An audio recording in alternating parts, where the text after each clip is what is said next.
Welcome to Lesson 5. Here we'll cover matrix algebra functions in GNU Octave.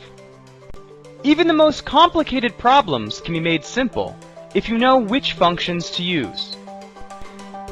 In the console, we can utilize a lot of functions that already exist in GNU Octave.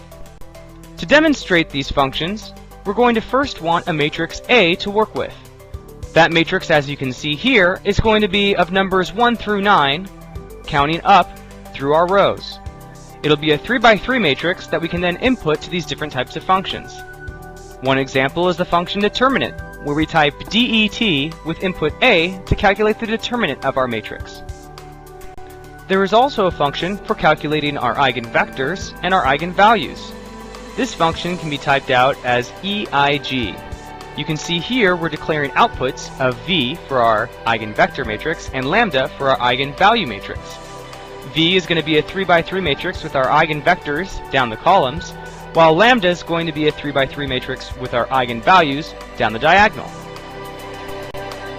We can also calculate the inverse of a matrix by typing INV with an input of our matrix A.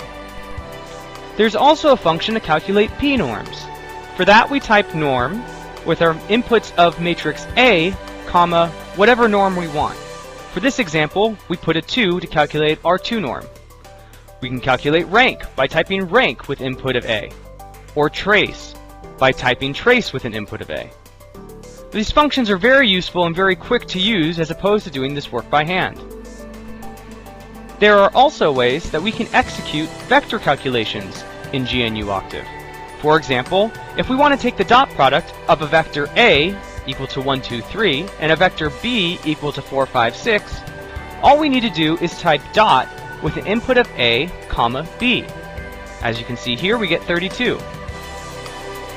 We can also perform factorizations and decompositions in GNU Octave. To perform an LU decomposition, we simply have to type the outputs of our matrix L and our matrix U equal to LU with an input of A. As you can see here, we get a result of our L matrix and our U matrix. The QR factorization process works in the same way.